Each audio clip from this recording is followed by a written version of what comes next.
Hey, tonight we're cracking open the weirdest parts of the ancient world, the stuff your history teacher definitely left out. These stories are so strange, so unbelievable, you'd swear they were made up. But nope, every last one actually happened. We're talking emperors who declared war on the sea, ancient cities built just to vanish, rituals that make horror movies look tame, and inventions so ahead of their time they still baffle scientists today. If you're into this kind of late night journey through the strange and unsettling, drop a like or hit subscribe. It really helps keep this going. And hey, I always love knowing where you're listening from.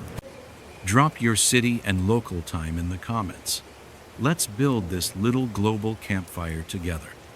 Now dim the lights, maybe grab a blanket, and get ready because for the next 2 hours, we're diving into ancient history so bizarre, you'll think it's fiction.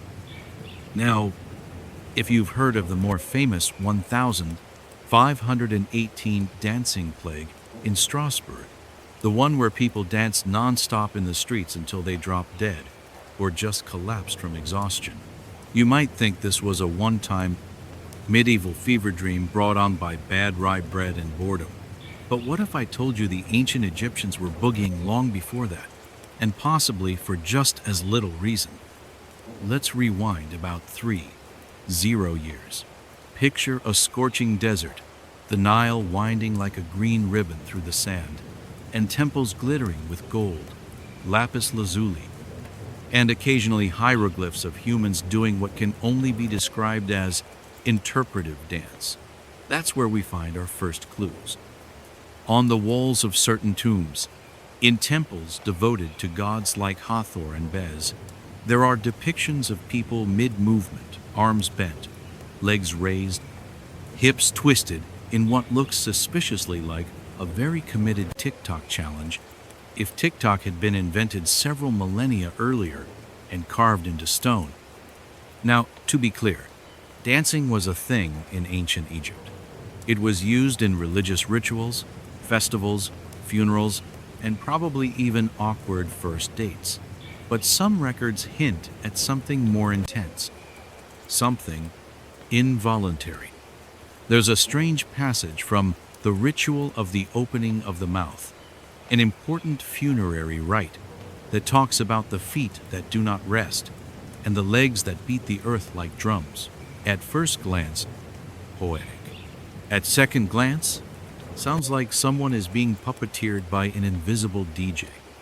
Ancient texts also mention worshippers of Hathor, the goddess of music, dance, and drunkenness, going into ecstatic, frenzied movement as a form of possession. Sometimes they danced to honor her. Sometimes they danced because they couldn't stop. And here's where things get even weirder.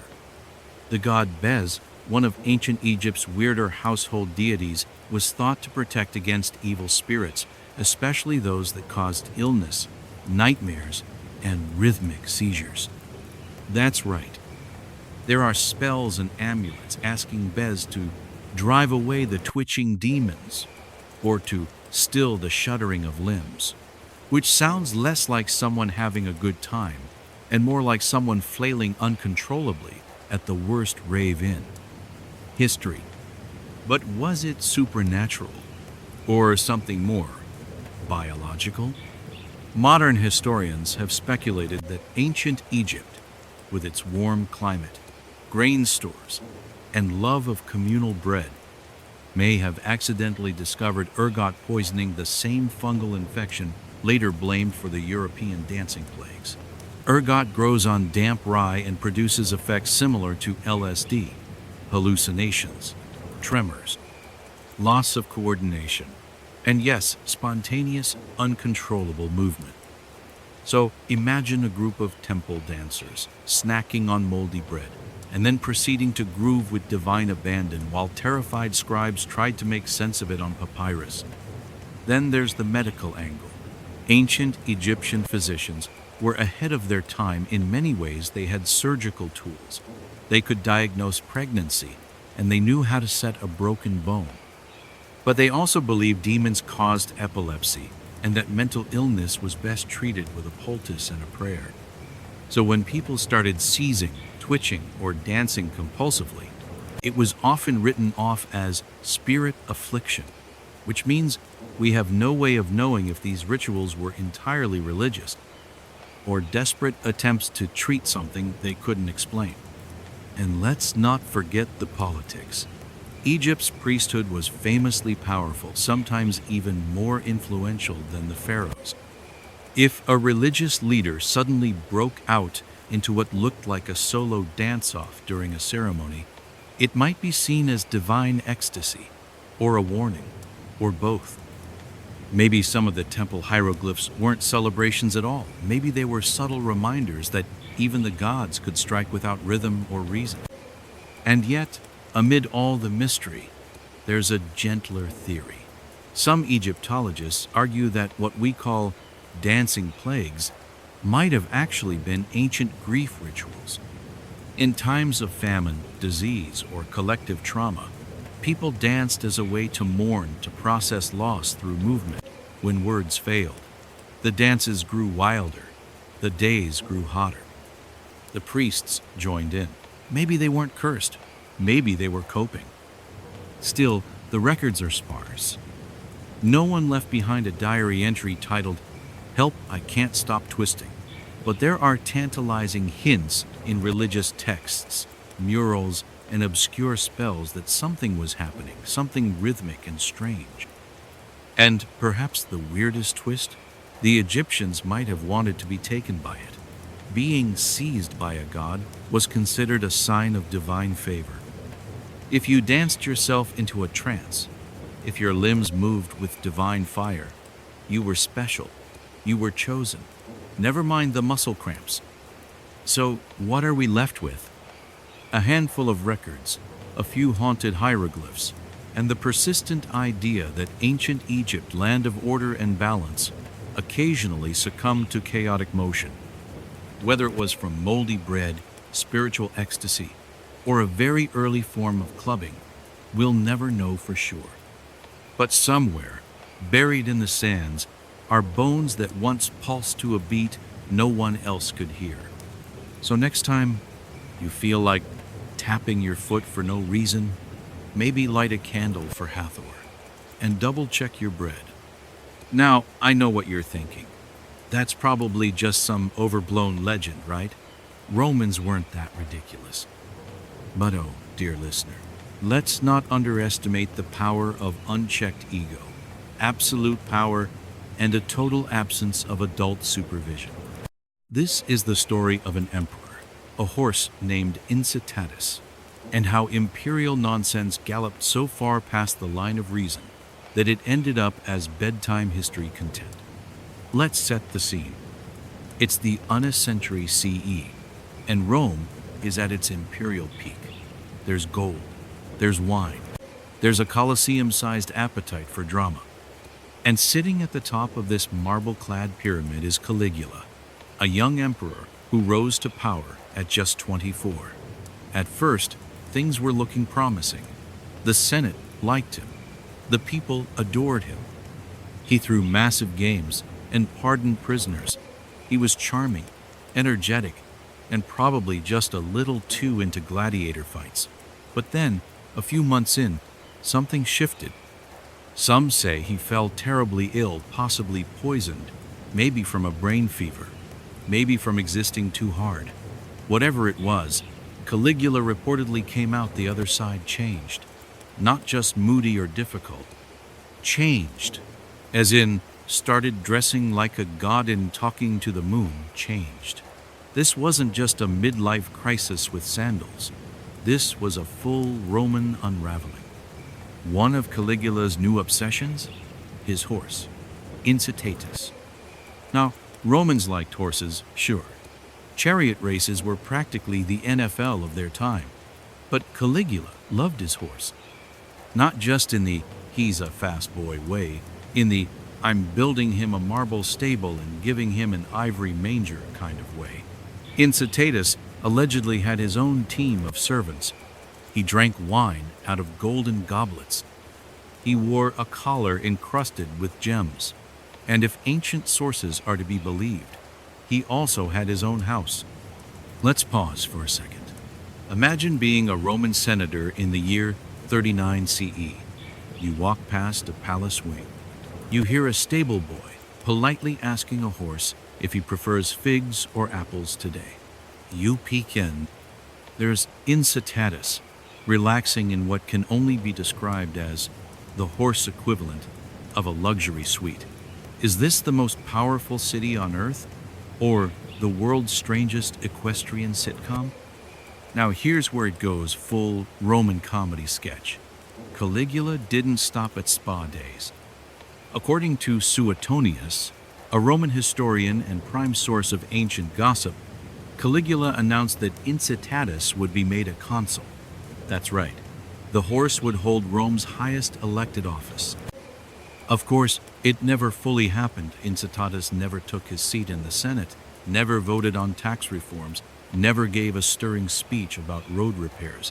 But the intention was there. Caligula allegedly prepped the paperwork. He said it out loud.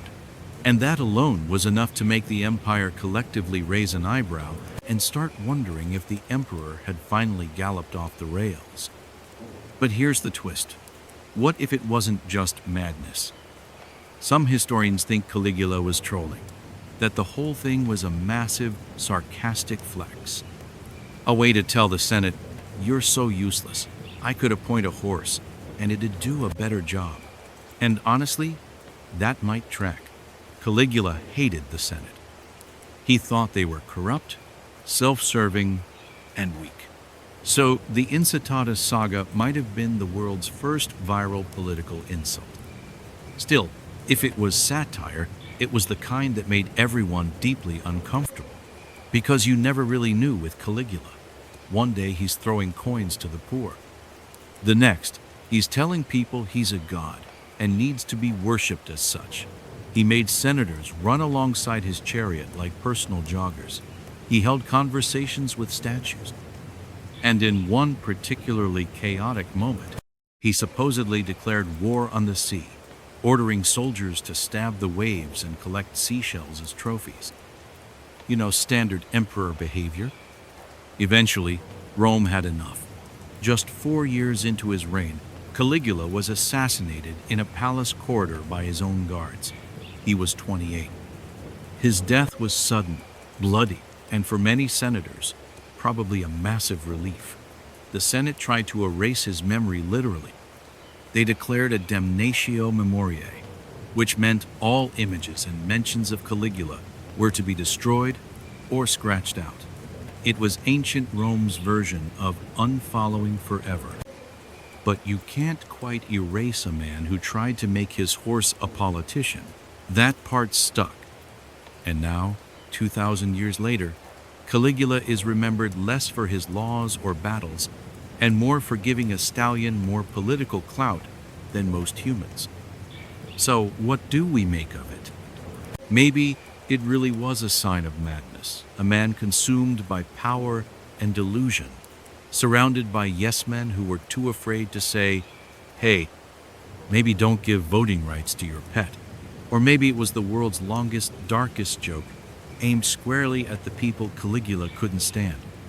Either way, Incitatus became immortal not for winning races, but for almost becoming the most powerful ungulate in ancient history. And honestly, he might have voted with more integrity than half the Senate. Hooves down. The Hanging Gardens of Babylon.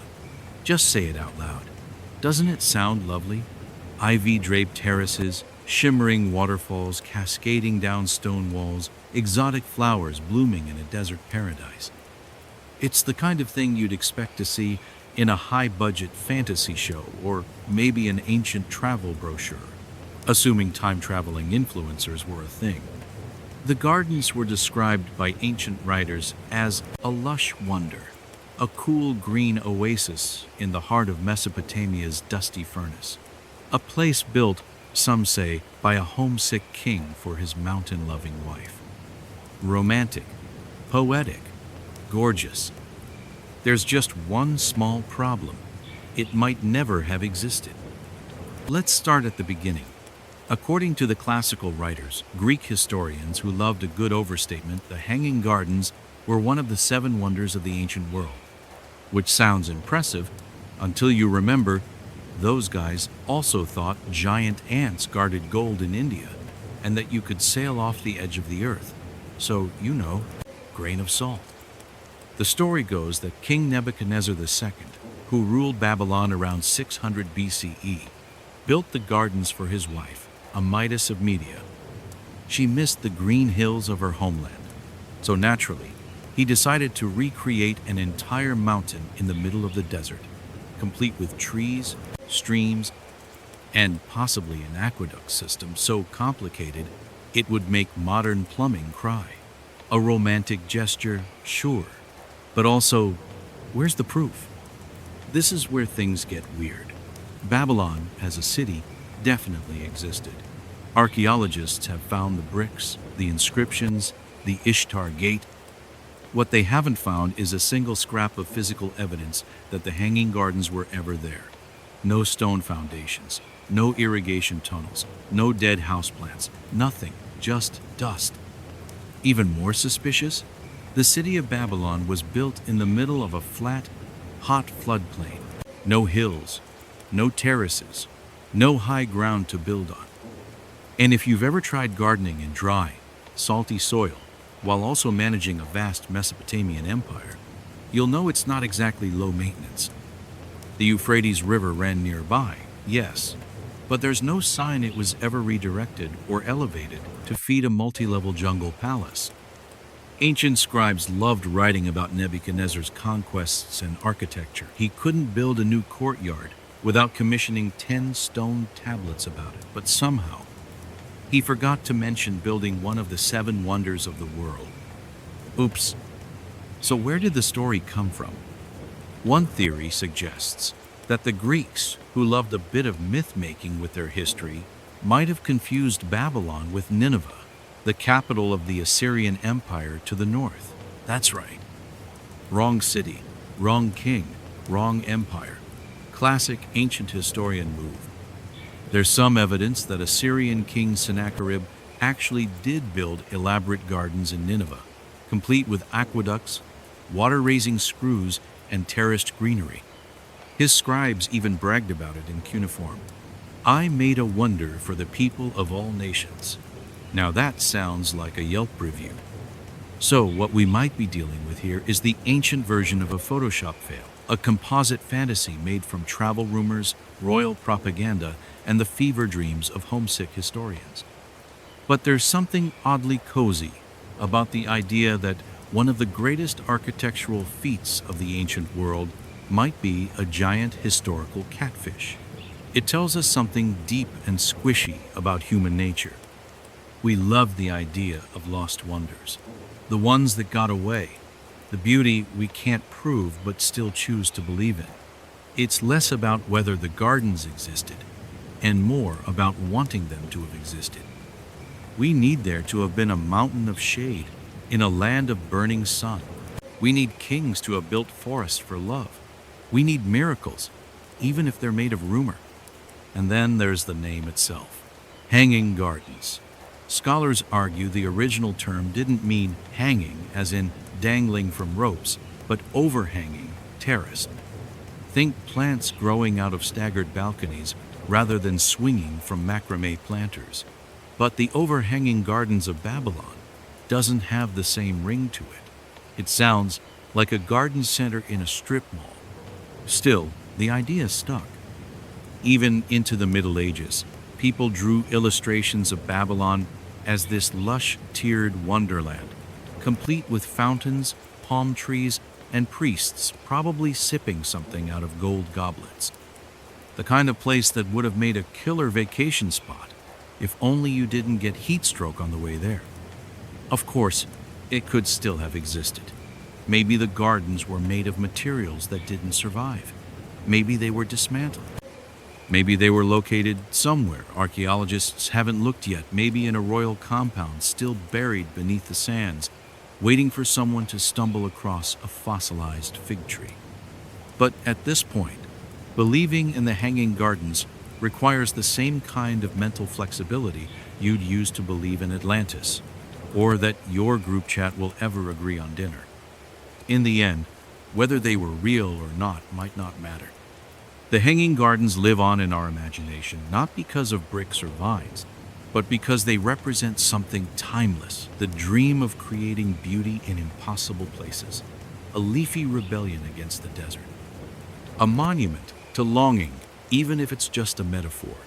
And that's kind of hauntingly perfect, because in Babylon, they built monuments to everything: power, gods, memory, conquest. Why wouldn't they build one for love? Even if it never really happened. Ramses II had been dead for over 30 years when he got his passport stamped. Let that sink in. While most of us spend hours filling out forms and awkwardly posing for ID photos under unflattering fluorescent lighting, this ancient pharaoh, mummified and wrapped tighter than a TSA-approved carry-on, was granted official Egyptian travel documents. The reason? Bureaucracy, the most immortal force of all. It was the 1970s, and Ramses' body, already one of the best preserved royal corpses in history, was showing signs of distress. Mold, decay, the kind of ancient rot that French preservationists were particularly good at treating. But to legally fly his linen-wrapped remains to Paris, Egyptian officials had to follow protocol. And that meant paperwork. Dead or not, you don't get on a plane without identification. So Ramses II, pharaoh of the 19th dynasty, conqueror of Hittites, builder of temples, and part-time god, was issued a passport. Under occupation, the Egyptian government helpfully wrote, "King deceased," which raises some beautiful existential questions. Is royalty a lifetime gig? Is there a 30-year expiration on your job title? Did the customs agent glance at that passport, raise an eyebrow, and wave him through with a whispered, "Cool"? Probably. Ramses was flown to France in regal fashion. Well, as regal as a cargo hold can get. Upon arrival, he was greeted with full military honors. Because in France, when a head of state arrives seven, a very, very ancient one, you roll out the red carpet. This meant his mummified body was greeted like a visiting dignitary. No sunglasses, no press conference. Just the unmistakable aura of a man who hadn't blinked in 30 centuries, but was still technically pulling rank. French scientists then set to work examining him like the world's most intimidating antique. They X-rayed him, cleaned him, studied his hair, which was surprisingly red blonde, by the way, and declared that yes, Ramses was still in impressively good shape. For someone who died in 1213 BCE, they even gave him treatment for a fungal infection. Imagine being dead for millennia and still needing antibiotics. Humbling. But here's where it gets delightfully strange. Ramses' passport didn't just vanish into some museum archive. It's still a thing, documented, filed, and real. There are photocopies. You can Google it. This ancient ruler now has modern government ID, proving once again that history loves paperwork almost as much as it loves irony. And there's more to the absurdity, because once Ramses was stabilized and sufficiently defungused, he was packed up and flown back to Egypt, again with full honors, again with his paperwork in order. Somewhere in the annals of Egyptian Air's cargo manifest, there's a line item for deceased monarch, fully embalmed. Makes you wonder what the customs declaration looked like. Contents: one divine body, value, priceless. Declare anything to customs? Just my undying legacy, thanks. Of course, Ramses wasn't your average corpse. He had outlived empires, religions, languages, and entire civilizations. He'd gone from sun god to side exhibit, from war hero to museum label. The French treated him not as a curiosity, but as royalty. And honestly, he earned it. He had more titles than a library, more statues than any modern leader, And now, more stamps in his passport than most people alive. The whole ordeal might seem ridiculous. A mummy on a plane, a dead king getting full diplomatic treatment. But it's also kind of beautiful. A reminder that history isn't just dry textbooks and crumbling ruins. It's alive, sort of. It follows rules, breaks them, and sometimes wraps itself in gauze, hops on a Boeing 747, and flies off to Paris. So if you're ever stuck in line at airport security, fumbling for your passport while your belt sets off the metal detector, just remember, Ramses II didn't have to take off his sandals. He sailed through customs on a cloud of ancient prestige and bureaucratic poetry. His job? King deceased. His destination? Immortality with a French visa. And somewhere, in a quiet museum storage room, his passport might still be sitting in a drawer. Proof that even death can't stop you from being a very important person. Nero never really did subtle. When he wanted a party, he didn't just host a dinner, he built a dining room that spun. Literally. A rotating banquet hall, high atop his golden palace, where guests would feast under a slowly turning ceiling that mimicked the heavens. Above them, mechanical gears creaked and clicked, rotating the roof like some divine mobile, while petals rained down, perfume spritzed from hidden nozzles, and dinner stretched into something between a royal orgy and a theme park ride. This wasn't just decadence, this was performance. Nero wanted to be worshipped, and if that meant constructing an indoor sky that turned above your appetizers, so be it. Historians later described it as the Coenatio Rotunda, a circular dining room powered by some unknown mechanism, possibly water-based, that rotated while guests reclined on couches and tried not to get dizzy. You'd nibble olives and honey-roasted dormice while your surroundings gently swirled, the ceiling dripping petals and scent like some luxurious version of confetti and glade. Imagine attending a party where, halfway through your third goblet of wine, the ceiling slowly begins to move, not because of the wine that came later, but because someone designed the building to do that. This was first-century Rome, not Epcot. And yet Nero managed to engineer what amounted to a spinning sky simulator just so dinner could feel more epic. Each rotation a reminder, you were not at a normal banquet. You were in the presence of a man who styled himself as a living god. But of course, this is Nero. We're talking about the guy who allegedly fiddled while Rome burned, even though fiddles weren't invented yet, married at least one man in a public ceremony, and performed live poetry whether the audience liked it or not. His palace, the Domus Aurea, or Golden House, was an architectural fever dream. It sprawled across the center of Rome, glittered with gold leaf and jewels, and included an artificial lake, an enormous statue of himself, and rooms designed not just for function, but for sheer aesthetic assault. The rotating dining room was the crown jewel of that madness. Some historians think the ceiling may have rotated to symbolize the movement of the stars, a cosmic metaphor, with Nero in the center like the sun. Others suggest it was simply to impress guests into silence and obedience.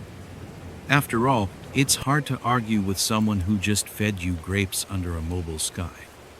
It's like dinner theater, but you're also slightly worried the host might casually sentence you to death if you don't compliment the flower-scented breeze. Oh yes, about the petals. The ceiling didn't just rotate, it dropped things. A fine mist of rosewater might spray across the room mid-course. Petals fell gently, sometimes too gently. One story goes that a guest was actually smothered by flowers during one of these dinners. Death by decor. Not the worst way to go, perhaps, but definitely a conversation killer. The logistics of all this are maddening. How did they power a rotating room in ancient Rome? Some theorize it used a sort of turntable base, maybe with hydraulic systems or teams of slaves pushing from below. It wasn't magic. just wildly ambitious engineering fueled by imperial ego. Unfortunately, the palace didn't last long. After Nero's death, the Romans did what Romans do best: erased. His successors filled in the lake, tore down sections of the Domus Aurea, and built more sensible things on top, like the Colosseum. But some of the underground rooms survived, and archaeologists have even located what might have been the spinning room's foundation. It wasn't just legend, it was real. And that's part of what makes it so bizarre it actually happened. A Roman emperor spent ridiculous sums of money designing a room that moved not for safety or utility, but for vibes. He turned dinner into theater, architecture into astrology, and himself into the main attraction, all while half the empire was slowly catching fire, going broke, or getting conquered. Because that's the dark irony. While Nero was dazzling nobles with pedal showers and spinning architecture, real people were starving in the streets. The empire's funds were hemorrhaging, the army was restless, and conspiracies brewed like bad wine. But if you made it into one of Nero's dinners, you wouldn't have seen any of that. You'd have seen stars rotating overhead, silk cushions, golden plates, and the kind of interior design that whispered, "Mortals don't do this, gods do." So yes, Nero may have been deranged, destructive, and egotistical beyond belief, but he also gave the world its first rotating restaurant. Not bad for a man who thought setting his city on fire was good PR. If nothing else, he proved that ancient history isn't just about wars and dates. Sometimes it's about someone spinning you in circles while feeding you figs and asking if you can smell the jasmine yet. Rome didn't fall that night, not because of swords or strategy or some dramatic speech from a sweaty senator, but because of geese, honking geese. This is not a metaphor. According to Roman legend, during the siege of the Capitoline Hill in 390 BCE, the city was barely hanging on. The Gauls had already sacked most of Rome and were camped just outside the final stronghold. Roman defenders were exhausted, demoralized, and for reasons historians still politely cough about, apparently very bad at staying awake. Their enemies, the Gauls, decided to sneak up the cliffs under cover of darkness for one last ambush. It should have worked. It almost did. Except for one small, feathered problem: a sacred gaggle of geese at the temple of Juno. Why were there sacred geese in a temple? Because Juno, queen of the gods, apparently liked them. Rome had sacred chickens too, but that's a whole different poultry-based disaster. These particular geese were kept as a religious offering, but also, it turns out, as the world's most effective nocturnal security system. Forget guard dogs. Geese don't need training. They are born suspicious. So, as the Gauls crept up in silence, perhaps with visions of burning temples and plundering loot in their eyes, the geese snapped into action. They honked, loudly, ferociously, offended that someone dared move under cover of night in their vicinity. Their racket shattered the quiet night and jolted the sleepy Romans awake. One soldier, Marcus Manlius, no relation to Manlius Guselius, which sadly was not real, grabbed his weapons, charged outside, and reportedly flung the first Gaul off the cliff like a bedtime snack. The rest of the Roman garrison rushed out just in time to repel the attack.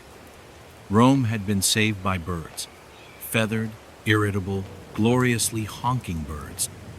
Afterward, Rome being Romed, what any grateful nation would do, they threw a parade for the geese. That's not an exaggeration. The sacred geese became war heroes. Statues were raised. Processions were held. They were honored with gold-plated feeding troughs and pampered for the rest of their natural lives. Meanwhile, the actual human guards who slept through the ambush, yeah, they were executed. Harsh, but not entirely undeserved. This was the ancient equivalent of letting your dog nap while Alexa saves your life. Except instead of Alexa, it's a belligerent goose with a goddess on its side. Naturally, the story was passed down for generations. Roman historians like Livy and Plutarch loved this tale. It had everything: divine intervention, plucky animal heroes, and just enough humiliation for the military to keep things interesting. And while historians debate how much of it is true, there's no question the legend itself became canon. Juno's geese went down in history as the ultimate defense system. They were even used in religious ceremonies to commemorate the moment. And every year, the Romans would stage a ritual called the supplicia canum, the punishment of the dogs. Why? Because the watchdogs slept through the whole thing, and someone had to be blamed. So the dogs were paraded around in humiliation. Seriously, the geese were heroes. The dogs were publicly shamed. And maybe that's the weirdest part. Ancient Rome had a bizarrely well-developed sense of ceremony around animals. These weren't isolated incidents. They believed chickens could predict the outcome of battles. If sacred chickens refused to eat before combat, bad omen. Once, a Roman general tossed the chickens overboard in a rage because they wouldn't perform their breakfast prophecy. Spoiler, he lost the battle. The point is, animals had jobs. Geese were more than just angry white honk pigeons. They were living security systems endorsed by the gods. The goose legend also gave Rome a sense of identity. The idea that even when their bravest soldiers were vulnerable, even when the enemy was creeping at their doorstep, they still had divine protection. It didn't matter that it came in the form of a loud farm animal. Protection is protection. And honestly, if you've ever walked near a goose nest in spring, you know they don't mess around. These things have built-in rage. In the centuries that followed, the tale of the geese became Roman bedtime lore. Children heard about the night the geese saved the city. Poets referenced it. Priests gave thanks to Juno and her warbirds. Even in the midst of empire building and political chaos, Rome still remembered the night honks saved civilization. Of course, the exact details are fuzzy. Ancient historians weren't exactly known for their strict fact-checking. Some say the geese woke everyone with a storm of honks. Others say one heroic goose charged a Gaul and bit him on the face. Which is so goose-like, it might actually be the most believable version. But the result was the same. No matter how you tell it, the feathered alarm system worked. So the next time you're walking past a lake and a goose glares at you like it knows your sins respect, that bird has legacy. Somewhere deep in its DNA is the proud echo of its Roman ancestors, who once turned the tide of war with nothing more than noise, vigilance, and the aggressive energy of something that truly hates your sandals. The guards may have fallen asleep that night, but the geese never blinked. The ancient Greeks didn't mess around when it came to prophecy. If you wanted to know the future, you didn't just read tea leaves or consult your horoscope. You climbed a mountain, gave offerings to Apollo, and waited your turn to speak with the most revered woman in the ancient world, the Oracle of Delphi. She lived in a temple perched on the slopes of Mount Parnassus, and she didn't exactly chat. No, she raved. She spoke in riddles, moaned, sometimes shouted incoherently, and occasionally passed out mid-prophecy. People traveled for weeks to hear her say things like, "You will go, you will return. Never in war will you perish," which is the historical equivalent of a psychic saying, "You may meet someone tall, or not." But behind the sacred robes and poetic mumbling was something else entirely, something gassy, literally. See, for centuries, historians and skeptics alike wondered what made the Pythia, that was the title of the priestess, go full mystic theater whenever someone asked her about politics or crops. Was it all just an act? Were her cryptic pronouncements just vague enough to apply to anything, like some ancient fortune cookie factory? Or was she actually experiencing something altered, something physiological? And then scientists started poking around the ruins. The ancient sources mentioned a chasm in the temple floor, right beneath the Pythia's seat. Early archaeologists were baffled when they found no such thing. The ground was solid, no cracks, no fumes, just stone and disappointment. Case closed, they thought. The oracle was faking it, probably just really good at improv. Except the story didn't end there. In the 1990s, a new team of geologists showed up and took another look this time, with actual seismic data, chemical sensors, and less colonial arrogance. And wouldn't you know it, there was a crack. Two fault lines, in fact, converging right under the temple. And from that fracture, trace amounts of ethylene gas, a sweet-smelling hydrocarbon that, in the right dose, causes euphoria, hallucinations, and full-blown tripping without needing a rave playlist. In small doses, it makes you feel light and floaty. In higher concentrations, it makes you talk to gods, or at least feel like you're having a one-on-one with Apollo himself. So yes, the Oracle of Delphi was basically doing divine customer service while mildly to moderately high on naturally occurring gas leaks. And somehow, it worked. She wasn't alone in the room, of course. The whole process was supervised by priests who interpreted her babble and translated it into something vaguely resembling an answer. Sometimes they'd clean it up. Other times they'd just shrug and hand it over as is. If you're a king deciding whether to invade Persia, and your message is, "Beware the wooden wall," you're kind of stuck guessing whether that's a metaphor or a fire hazard. But that was the appeal, the ambiguity. People liked thinking the gods were subtle, that they spoke in riddles not because they were vague, but because the future had to be filtered through metaphor. No one wanted a spreadsheet from Olympus. They wanted drama, smoke, a little danger, a woman in a trance saying cryptic things while the ground literally breathed beneath her. And it wasn't just locals. Everyone came to Delphi. Kings, generals, poets, warlords, philosophers. They brought offerings, gold, goats, sometimes whole armies worth of tribute, just to hear what the Pythia would mumble next. And to be fair, she had some hits.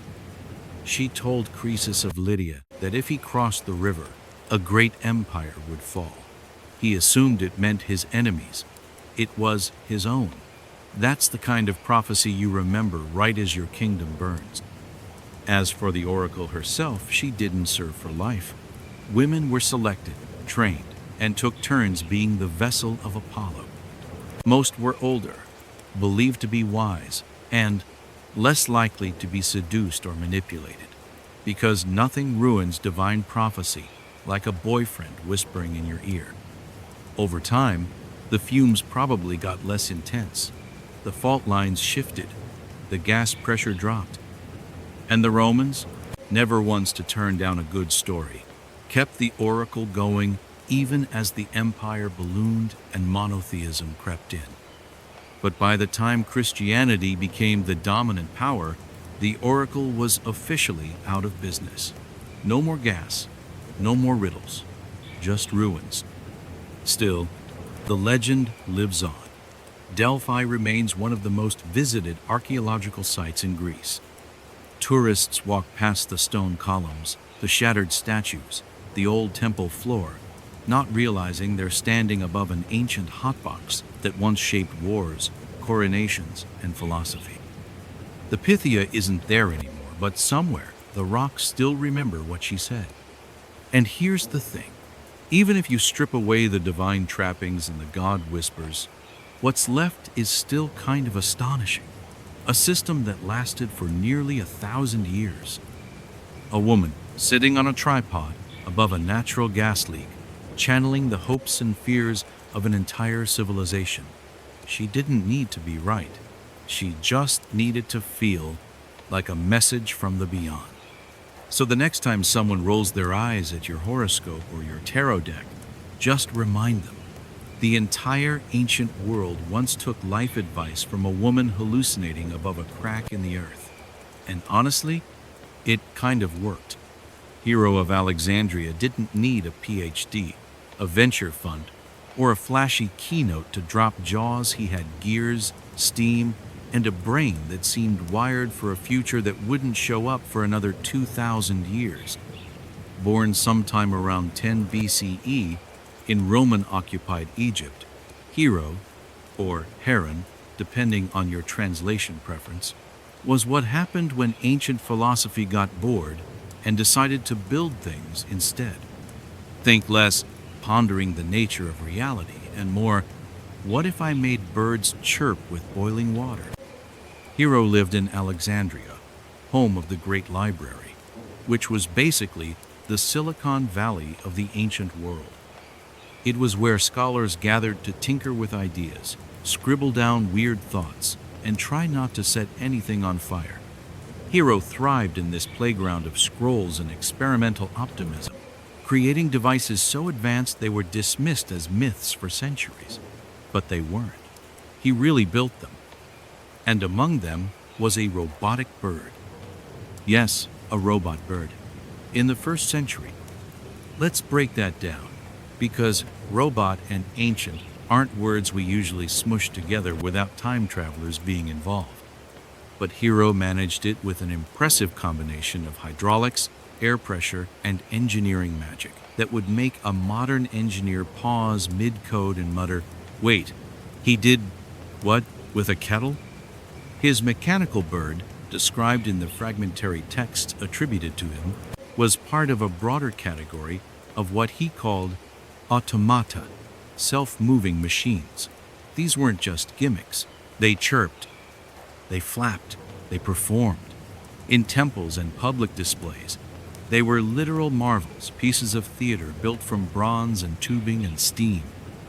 If a priest could wave a hand and a statue's eyes rolled back, or a door opened by itself, it wasn't divine intervention. It was Hero's handiwork, and probably a cleverly concealed boiler system in the back room. He also designed fountains that operated without pumps, vending machines that dispensed holy water when you dropped in a coin. Yes, ancient vending machines. And stagecraft devices that made scenes change automatically. Think rotating sets and thunder simulators powered by gravity-fed mechanisms and weighted pulleys. All this while the rest of the world was still trying to figure out how wheels worked on roads that weren't mud. His crowning achievement, though, and the one that still leaves modern historians shaking their heads, was the Aeolipile, a steam-powered spinning sphere, often dubbed the world's first recorded steam engine.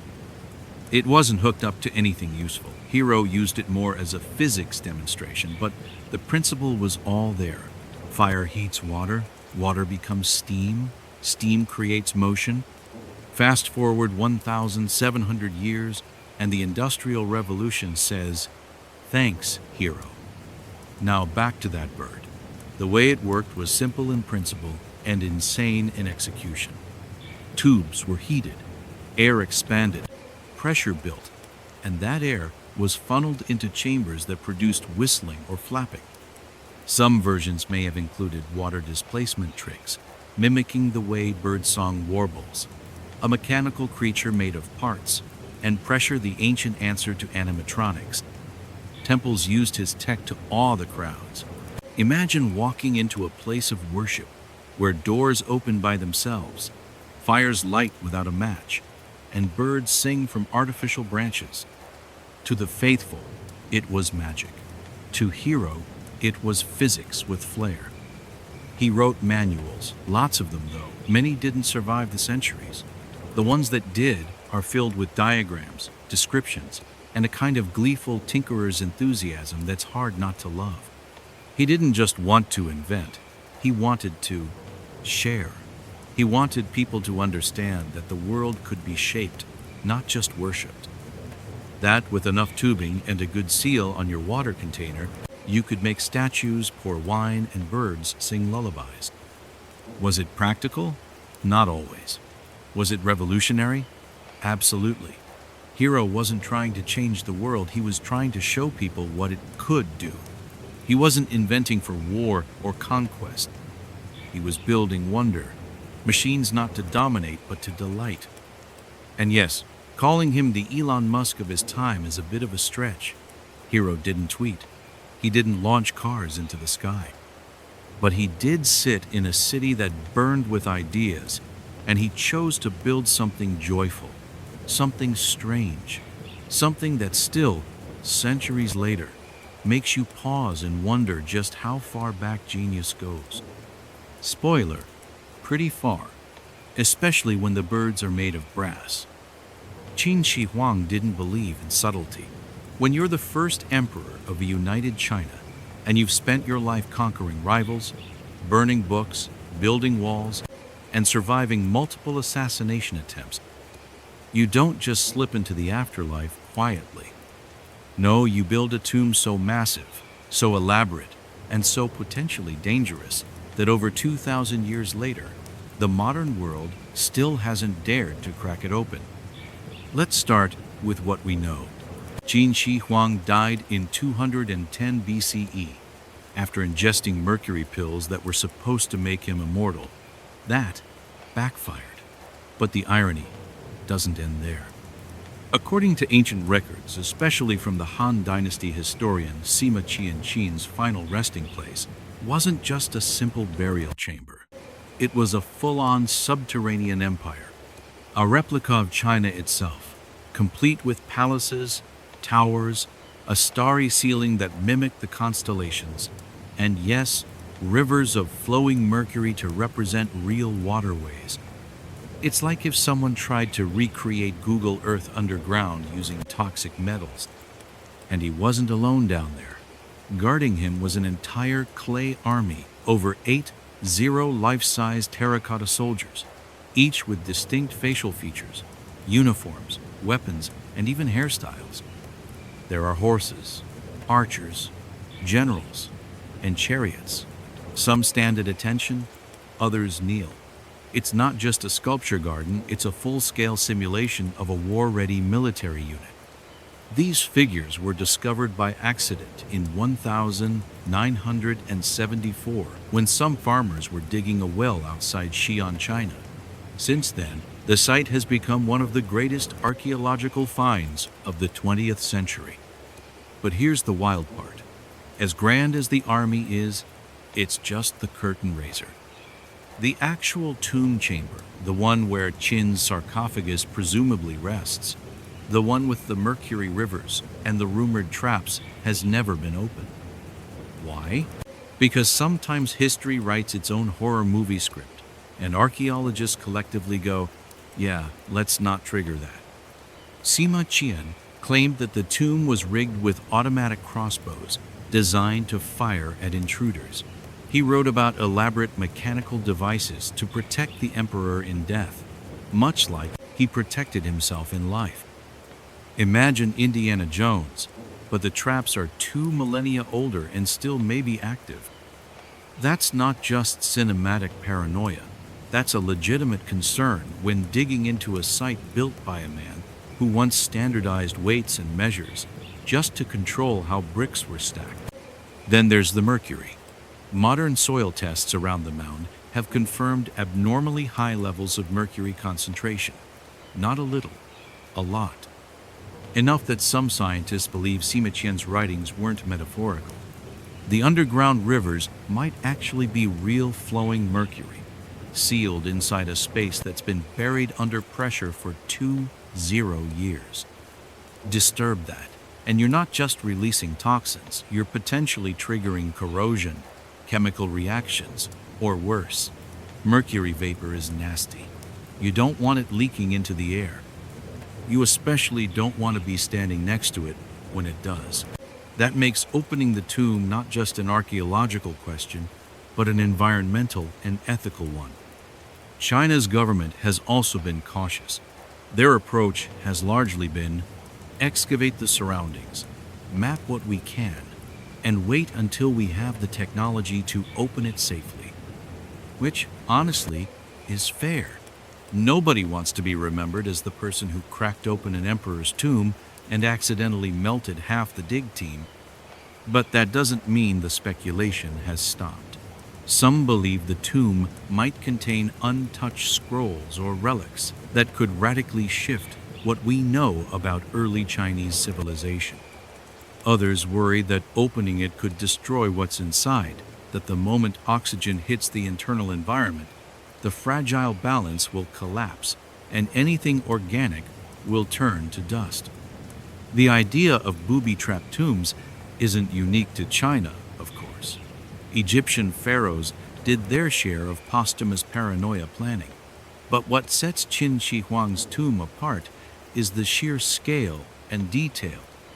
This wasn't about hiding a sarcophagus behind a sliding panel. This was about building an entire underground world and ensuring that no one disturbed it ever. Even the layout of the tomb mound itself, a massive hill, deliberately layered and packed, was designed to keep secrets. Ground-penetrating radar has revealed a complicated network of tunnels, chambers, and walls, many of which haven't been explored because, again, poison gas, ancient traps, structural collapse, pick your favorite threat. There's a poetic symmetry here. In life, Qin Shi Huang was obsessed with control. He unified warring states, standardized language, currency, laws. He wanted to rule forever. In death, he built a sealed microcosm of his empire and tried to rule from beneath the earth, a man so allergic to the idea of chaos that he literally engineered an eternal stillness. And for the most part, it's worked. The tomb remains untouched, a ticking historical time capsule buried under centuries of caution. It's the most extravagant do not disturb sign in human history. One day, maybe, the tools will exist to safely peer inside, to see the rivers of mercury, the sealing stars, the emperor's final bedchamber. But for now, we wait. The terracotta army stands guard. The soil holds its secrets, and the first emperor of China remains buried in mystery, just the way he planned it. Socrates didn't own a scroll-peddling empire, a chariot, or even a respectable pair of shoes. What he did have was a mouth ant, the persistent, infuriating habit of using it. In a world where orators waxed poetic and politicians postured beneath marble columns, Socrates wandered barefoot through the agora of Athens, pestering citizens with questions they couldn't answer and wouldn't forget. He claimed to know nothing, which was, ironically, what made him so dangerous. By the end of his life in 399 BCE, Socrates had annoyed enough powerful people that the most advanced city-state in the ancient world decided it was time to unplug him, permanently. Not with a sword or a discreet disappearance, but through a democratic vote. That's right, Athens held a trial, cast ballots, and literally sentenced a man to death for being too annoying. Let's rewind. Socrates was born around 470 BCE, a stonecutter's son who somehow transformed himself into one of the most influential thinkers in history without ever writing a single word. We only know his ideas because his students, especially Plato, couldn't stop quoting him. And thank the gods they didn't, because the Socratic method asking, relentless questions to expose ignorance is still used in law schools today. It's also the reason why dinner with him was probably exhausting. He didn't teach in a classroom, he didn't charge tuition, he loitered in marketplaces, chatted up young men, and basically acted like ancient Twitter, provoking thought through confrontation. He challenged the status quo, interrogated respected figures, and tore through Athens' self-image like it was papyrus soaked in ouzo. Eventually, Athens snapped. After losing a brutal war against Sparta, the city was fragile. Its democracy had been briefly overthrown, reinstated, and was now anxiously trying to scrub itself clean of anything that smelled like rebellion. Enter Socrates still strolling around town, questioning the legitimacy of government, religion, and morality. Not exactly the civic cheerleader Athens wanted. So in 399 BCE, the city brought charges: impiety, not believing in the city's gods, and corrupting the youth, basically being the world's first bad influence. It sounds ridiculous until you realize that Athens wasn't just angry, Athens was scared. Socrates had once taught Critias, who became a leader of the murderous 30 tyrants.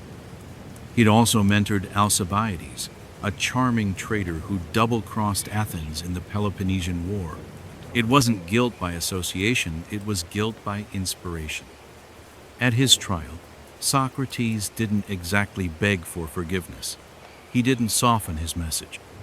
He told the court, essentially, "I'm a gadfly.